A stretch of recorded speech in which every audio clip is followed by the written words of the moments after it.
उमेश, मेरठ ये वही धरती है जहां से प्रधानमंत्री नरेंद्र मोदी ने चुनाव प्रचार का आगाज किया था। सबसे पहले यहां पर पहुंचे थे, रैली की, रोड शो किया और उसके बाद तो लगातार ये सिलसिला चलता ही रहा। मेरठ के लोगों के मन में क्या कुछ चल रहा है ये भी जानिएगा। सबसे पहले इंतजाम दिखाइए, काउंटिंग से पहले किस तरह की तैयारी। उमेश, लोकतंत्र का उत्सव आज है, जनता के जनादेश का दिन आज है। जनता जनार्दन आज फैसला सुनाएगी।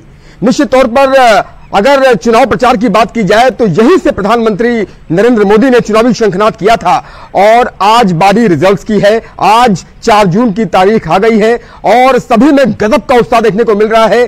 टीवी सीरियल रामायण के राम भारतीय जनता पार्टी की तरफ से प्रत्याशी हैं, तो सुनीता वर्मा समाजवादी पार्टी की तरफ से प्रत्याशी हैं और बहुजन समाज पार्टी की तरफ से देवव्रत त्यागी उम्मीदवार हैं। और यहां पर सुरक्षा के फुल प्रूफ अरेंजमेंट्स किए गए हैं। चप्पे चप्पे पर फोर्सेस तैनात हैं, 1200 से ज्यादा पुलिसकर्मी तैनात है, पीएसी तैनात है, सीआरपीएफ तैनात है। और इन तस्वीरों को आप दिखाइए कि किस तरह से यहां पर हर व्यक्ति की चेकिंग यहां पर की जा रही है। बेहद कड़े सुरक्षा के इंतजामात हैं और जहां जहां तक निगाह जा रही है सिर्फ और सिर्फ फोर्सेज ही फोर्सेज नजर आ रही हैं और जितने भी व्यक्ति जा रहे हैं सभी की चेकिंग यहां पर की जा रही है और त्रिस्तरीय सुरक्षा यहां पर बनाई गई है। आप रुकिए अभिषेक, यहीं से दिखाइए तस्वीरें और ये तस्वीरें आप देखिए कि किस तरह से यहां पर तिलक लगा करके और अपने अपने तरीके से भगवान से प्रार्थना करके यहां पहुंचे हुए। क्या कहेंगे, आज क्या होने वाला है? 400 पार मोदी सरकार और मोदी जो गरीबों का जो मसीहा है उसके लिए हम आज जो है पेटी फाड़कर आज बम निकल जाएगा।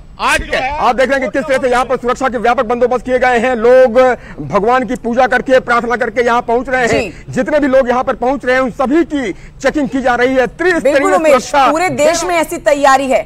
ये सिर्फ मेरठ की तैयारी नहीं, पूरे देश में ही इसी तरह की तैयारी की गई है यातायात व्यवस्था को ठीक से चलाने के लिए और जो जरूरी काम है उनको करते रहने के लिए तैयारी पूरे देश में कर ली गई है। और अब सिर्फ इंतजार पूरा देश कर रहा है 8 बजे का, जब रुझान आने शुरू हो जाएंगे। प्रयागराज चलते हैं, सर्वेश दुबे हमें यहां से तस्वीरें दिखाएंगे। प्रयागराज कितने उत्सुक हैं सर्वेश, प्रयागराज में तैयारियां क्या की गई हैं? बहुत थोड़ा सा समय, 8 बजने के लिए जब रुझान आने शुरू हो जाएंगे। सर्वेश, देश के साथ ही प्रयागराज की दोनों लोकसभा सीटों फूलपुर और इलाहाबाद पर भी आज मतगणना हो रही है और आंशिक भदोही की यानी 2 विधानसभा जो भदोही की पड़ती है प्रयागराज जिले में उन पर भी आज ही मतगणना हो रही है। और मुडेरा मंडी में यहाँ पर मतगणना का कार्य शुरू हो गया है। मतगणना का कार्य शुरू होने का मतलब यह है कि स्ट्रांग रूम खोले जा रहे हैं। जिला निर्वाचन अधिकारी हैं, पर्यवेक्षक हैं, आरओ और एआरओ हैं, इसके साथ साथ प्रत्याशी हैं या फिर उनके एजेंट हैं, उनकी मौजूदगी में स्ट्रांग रूम खोल दिया गया है। 8 बजे से सबसे पहले जो सर्विस वोटर्स के ई बैलेट पेपर हैं और बैलेट पेपर हैं वो खोले जाएंगे। फूलपुर और इलाहाबाद की अगर बात करें तो दोनों सीटों पर 29 प्रत्याशियों के भाग्य का आज फैसला होना है। 8 बजे के बाद जब पोस्टल बैलेट की गिनती हो जाएगी उसके बाद मैं आपको बताऊं कि रुझान आने शुरू हो जाएंगे। और सबसे बड़ी बात है कि यहाँ पर व्यापक तौर पर इंतजाम किए गए हैं। मुडेरा मंडी में 1000 से ज्यादा कार्मिक लगाए गए हैं। साफ तौर पर आप देख सकते हैं कि किस तरह की गतिविधियां इस समय स्ट्रांग रूम में चल रही है। चारों आप बने रहिएगा हमारे साथ। दिल्ली से पवन गौड़ भी लगातार हमारे साथ जुड़े हुए हैं। इससे पहले भी पवन जानकारी दे रहे थे। पवन, जरा ये बताइएगा कि आज रूट्स के डायवर्जन को लेकर क्या जानकारी दी गई है चुनाव आयोग की ओर से? कहां पर रूट्स डाइवर्टेड आज नजर आ सकते हैं दिल्ली में? देखिए, बहुत ज़्यादा डाइवर्जन नहीं किया गया है, लेकिन ये ज़रूर है कि तमाम जहां जहां काउंटिंग सेंटर्स दिल्ली के अंदर बनाए गए हैं वहां विशेष सुरक्षा के इंतजाम चुनाव आयोग के द्वारा किए गए हैं। इस समय बीजेपी मुख्यालय में मैं खड़ा हूं, लेकिन बीजेपी की अगर तैयारियों की बात कर लें तो खुद बीजेपी के प्रवक्ता जो है एसएन सिंह साहब वो मेरे साथ में है। बीजेपी को जीत को लेकर आश्वस्त जरूर है, लेकिन एक बात इसमें जरूर है कि बीजेपी कोई कोताही नहीं बरतना चाहती। अपने तमाम पूरे देश भर में जहां जहां काउंटिंग होनी है तमाम जो काउंटिंग एजेंट्स को लेकर बहुत सारी हिदायतें दी है। एसएन सिंह साहब, किस तरह से तैयारी है? क्योंकि अब देख रहे हैं कि खाना बन रहा है, मिठाई बन रही है, जीत के जश्न की तैयारी, अभी तो काउंटिंग शुरू भी नहीं हुई। देखिए, लोकतंत्र का जो ये महापर्व था उसके परिणाम का दिन है। मूल्यांकन करके जनता का मत जो है वो पेटियों में बंद है। आज जब परिणाम आएंगे, जैसा कि सर्वे के माध्यम से भी आप लोगों ने दिखाया कि भारतीय जनता पार्टी भारी बहुमत से जीत रही है, तो निश्चित तौर पे कार्यकर्ताओं में उत्साह है और देश भर के लोग यहाँ मुख्यालय है तो यहाँ आते हैं तो लोगों को पानी पीने का, भोजन करने का, चाय की व्यवस्था है।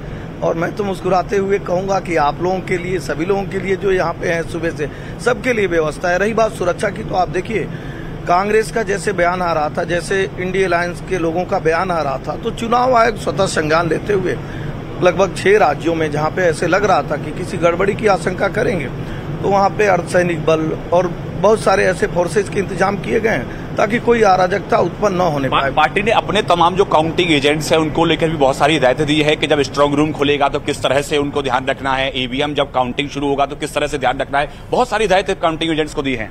देखिए, ये सभी पार्टियां करती हैं, सभी पार्टियां अपने जो कार्यकर्ता के तौर पे, एजेंट के तौर पे पवन, बिल्कुल दिल्ली में तो खासा हलचल है क्योंकि दिल्ली में सबकी निगाहें टिकी हैं, राष्ट्रीय राजधानी है और कहते हैं कि दिल्ली में जिसकी 7 सीटें जो पार्टी जीतती है वही देश में सरकार बनाती है। खैर, ये बातें अभी थोड़ी देर और बातें ही लगेंगी और थोड़ी देर के बाद ये पूरी तरह से हकीकत बनती हुई नजर आएगी। फिलहाल उपेंद्र के पास चलेंगे जो कि वाराणसी से हमारे साथ इस समय लाइव मौजूद हैं। उपेंद्र, के पीछे हम चाक चौबंद सुरक्षा व्यवस्था दे सकते हैं। प्रधानमंत्री नरेंद्र मोदी की ये सीट, जहां से जो रोड शो पीएम मोदी ने इस बार किया वो देखने लायक था। मतलब इतनी बंपर भीड़, दूर दूर से लोग पीएम की झलक देखने के लिए आए हुए थे। तो पीएम मोदी की जीत के ऊपर तो कोई शंका नहीं, कोई सवाल नहीं, लेकिन वाराणसी वासी आज के दिन के लिए कितने उत्सुक हैं? क्या है वाराणसी वासियों के दिल में? 8 बजने में कुछ ही देरी का इंतजार है।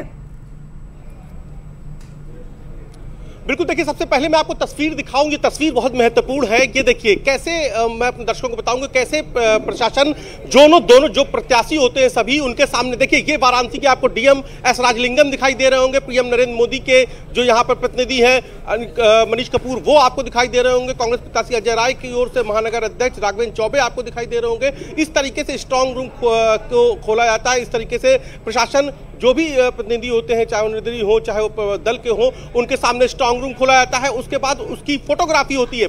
मैं कैमरा पर्सन पंकज से कहूंगा कि सीधे ये तस्वीर दिखाएं कि किस तरीके से वहां फोटोग्राफी होती है ताकि कोई भी इस पूरी मतगणना व्यवस्था पर सवाल ना खड़ा कर सके। ये पूरी व्यवस्था होती है। ये आपको वाराणसी के डीएम नजर आ रहे होंगे, ये उनके अधिकारी नजर आ रहे हैं, ये एडीएम हैं जिनको वो निर्देश दे रहे हैं कि जितने भी स्ट्रांग रूम में, देखिए सारे स्ट्रांग रूम, ये तस्वीर बहुत जरूरी है। मैं वाराणसी के डीएम एस राजलिंगम से कोशिश करूंगा कि उनसे बात हो। फिलहाल अभी वो पूरी प्रक्रिया को अंजाम दिला रहे हैं और यहाँ देखिए सर कैसे फोटोग्राफी हो रही है। सारे सुरक्षा बल के, उत्तर प्रदेश पुलिस के नहीं, साथ ही साथ जो सेंट्रल की फोर्स है वो भी मौजूद है, मनीष कपूर है वो मौजूद है। आपको देखिए पीएम नरेंद्र मोदी के जो यहाँ पर प्रतिनिधि है, मतगणना प्रतिनिधि वो मौजूद है, महानगर अध्यक्ष मौजूद है। तो ये पूरी प्रक्रिया होती है। अब इस प्रक्रिया को मैं सिलसिलेवार तरीके से अपने दर्शकों को समझा दूं। सबसे पहले स्ट्रांग रूम की जांच होती है। सभी प्रतिनिधियों के साथ जो भी कलेक्टर होते हैं, डीएम होते हैं, जो उस वक्त जिला निर्वाचन अधिकारी की भूमिका में होते हैं, वो इस तरीके से सारे स्ट्रांग रूम की फोटोग्राफी कराते हैं। फोटोग्राफी कराने का मकसद कि सब लॉक है, सब जैसे जिस दिन जब मतपेटियां यानी जिस दिन सब ईवीएम मशीन जमा हुई थी उस दिन जैसी पोजीशन थी वैसे ही आज पोजीशन है। उसके बाद फिर पूरी जांच होती है सभी स्ट्रांग रूम की और उसके बाद फिर आगे की प्रक्रिया होती है। मैं सर क्या बात हो सकती है सर? एक आप अभी फिलहाल वो पूरी प्रक्रिया कर रहे हैं। ये आप बातचीत करते रहिए उपेंद्र, आप बातचीत करते रहिए और आप जानकारी जुटाते रहिए। क्या कुछ प्रोसीजर रहेगा, पूरी प्रक्रिया अपने दर्शकों तक भी हम पहुंचाएंगे।